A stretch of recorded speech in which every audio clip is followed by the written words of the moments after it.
So normally when I start a live stream, it's like, "What's up, everybody, and welcome to the thing," and blah blah blah blah blah blah blah.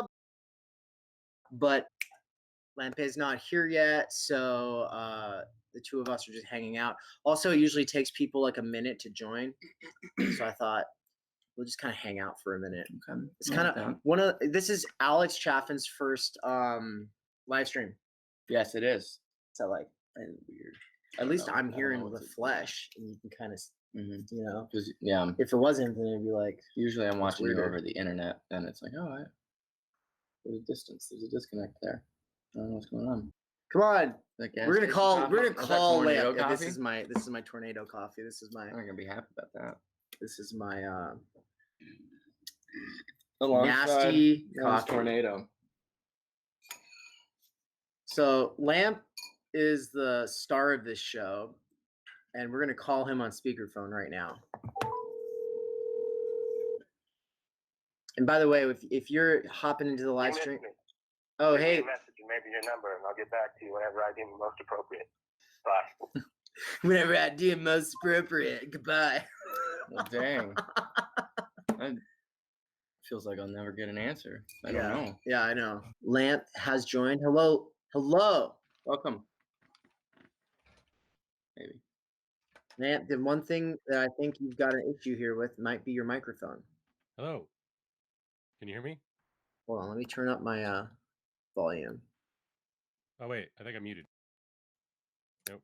This thing is a train wreck. No, you don't have volume, my friend. What's that about? We? If you go, Lamp, so if you go up to the little cog, the settings cog, right beside where you could end the call, you can choose the microphone there. Hello, can you hear me? I don't know if that will help you. Hello. Test. Damn. If anyone's in the chat, hello, can you hear me? If anyone's observing this, is anybody there? Please say if you can hear us and not Lamp, or if something else might be going on and we're just. How do I send a text message? Apparently, it's interesting because Lamp, if it's going to you sometimes and it's radiating out a signal from you, it looks as though Google Hangouts is at least picking up on the fact that you're talking. We get not. Yeah, it looks like it's volume. Hold up. Let's mess with the. Yeah, this computer volume seems good, right? Steam client, Bootstrapper. That's quiet. Let's turn that up. Wait. Oh, Lamp, you're good. Lamp, you're good. Sweet. Wow. So I was over here trying to figure out how to use the text function and all. All right. Well, what were we talking about before Lamp joined and tried to communicate with our socially constructed identities? Yeah. Oh. How do we identify? Right? We're just getting right into it. So yeah, this thing would begin in a second with the clap of my hands. So I'm just going to do it. And everybody, welcome to a special podcast and live stream on the YouTube channel edition of Theory Pleeb. The topic today, socially constructed reality. And we are joined by Alex Chaffin and Lamp or Lampay, however you prefer. Please introduce yourself. Yeah, so I'm Aaron Lampay, a sociology major at Boise State, engaged currently in a number of intern research projects. And a lot of them have actually utilized Berger and Luckman's social construction of reality treatise, which is sort of like the centerpiece of this thing. Yeah, I was going to say a couple of other things. So what we should talk about our pronouns, majors, passions. I'll lead off by saying I use they, them pronouns. My major was philosophy and then critical theory. I love both. My passions are both of those things, but also I get a lot from video editing, organizing, and traveling. So This Theory Pleeb is a YouTube channel. It's also a podcast.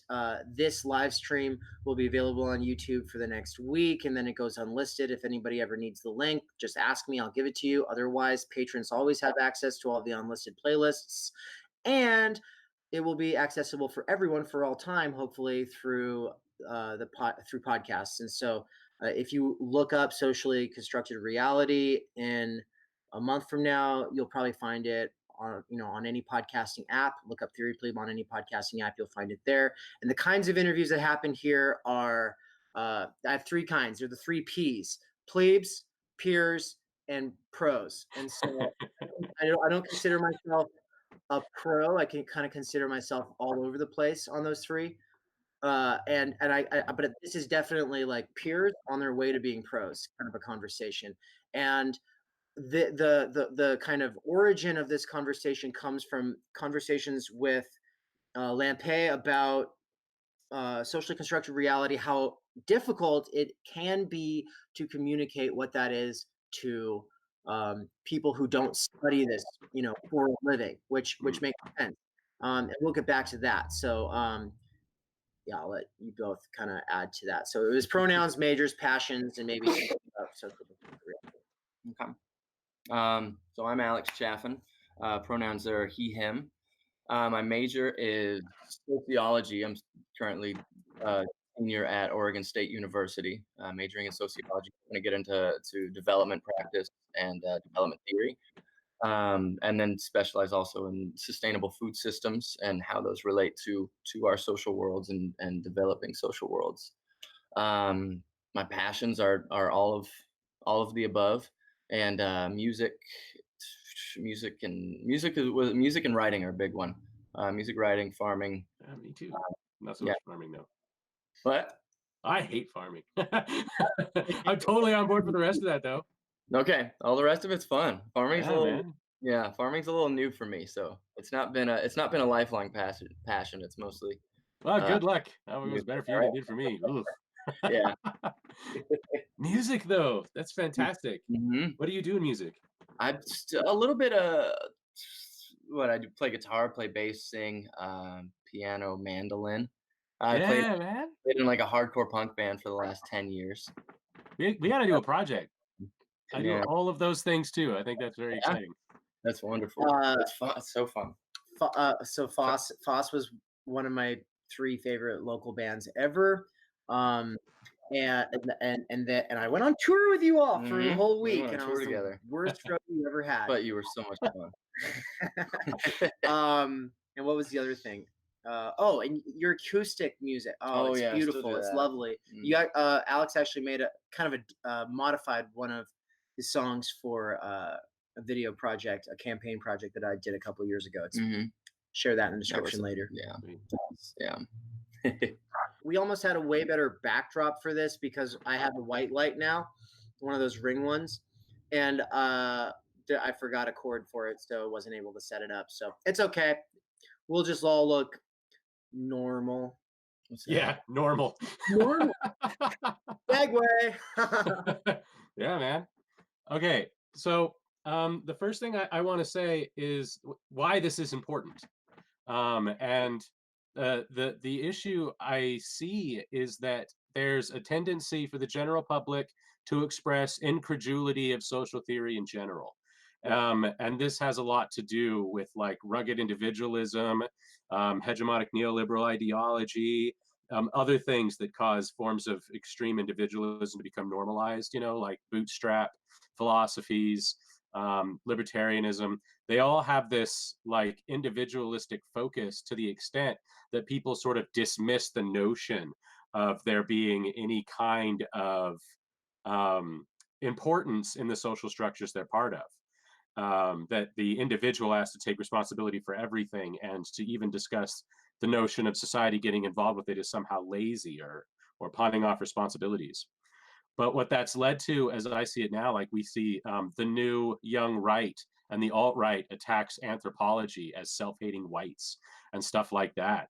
The inconspicuousness of sociology, which is a huge headache. My family tells people I'm an anthropologist because it saves time, because they don't want to have to explain what sociology is. the dismissal of psychology, which is the #2 major in the country, by the way.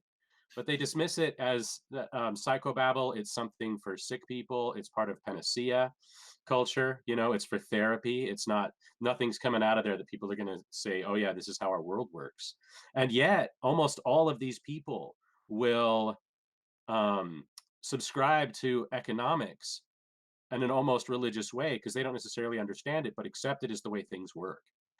And that's hypocritical and dangerous.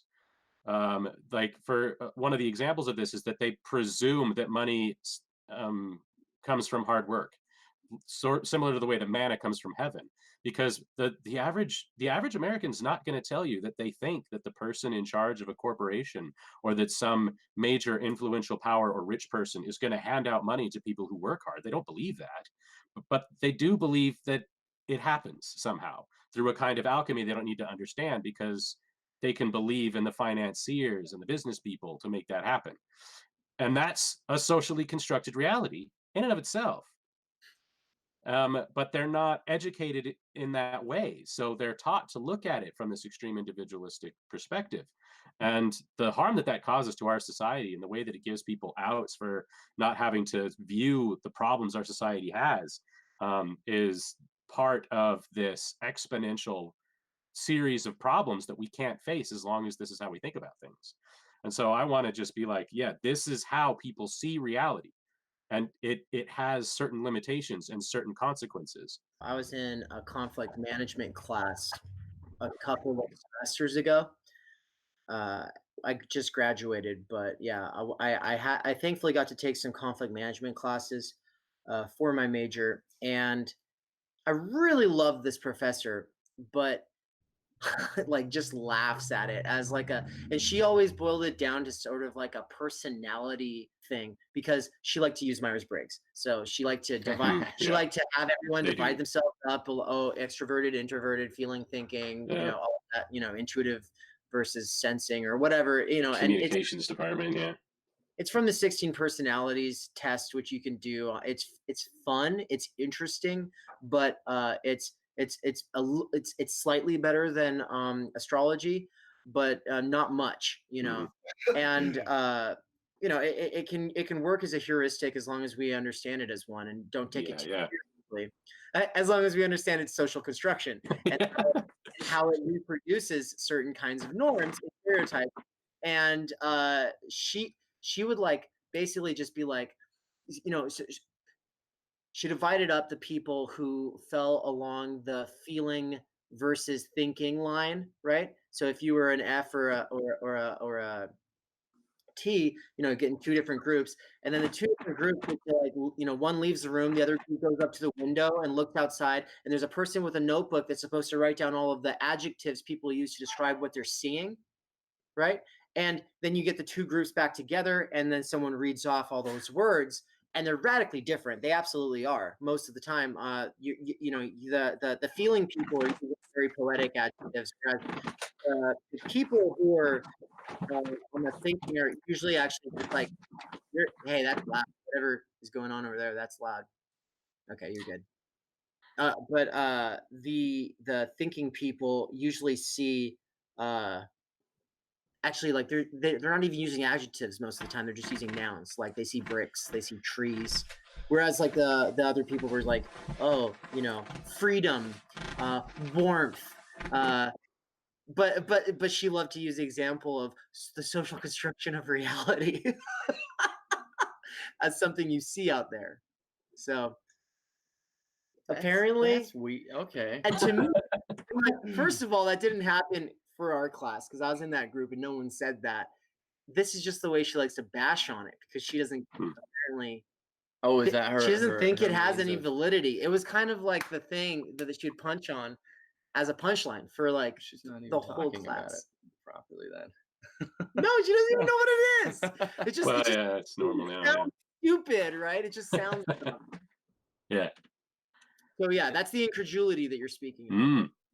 Yeah. This just like hostility. And we'll revisit hostility afterward once people know what we're talking about.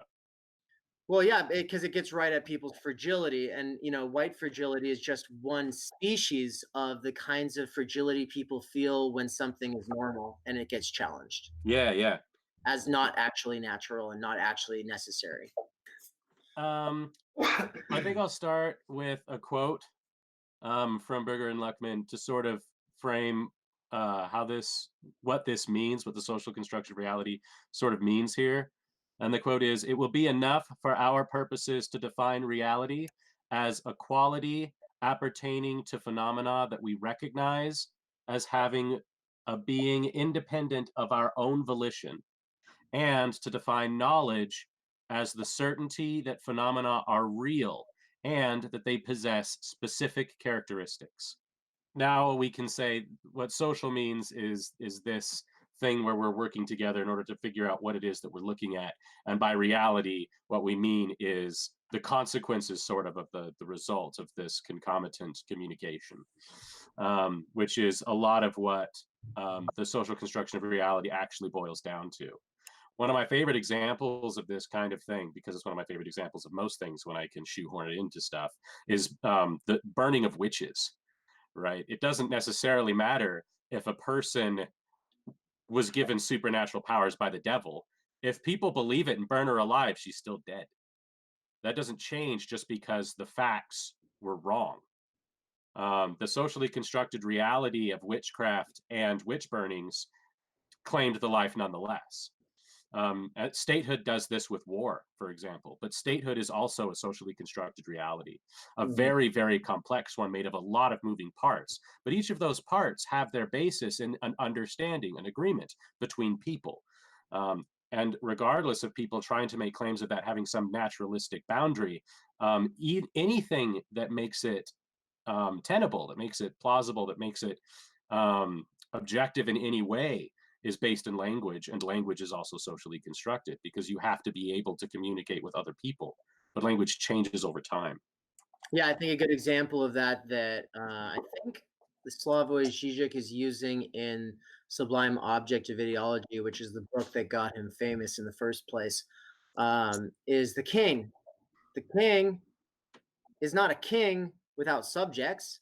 Those subjects would not be subjects if they didn't believe that the king had some inherent power or privilege.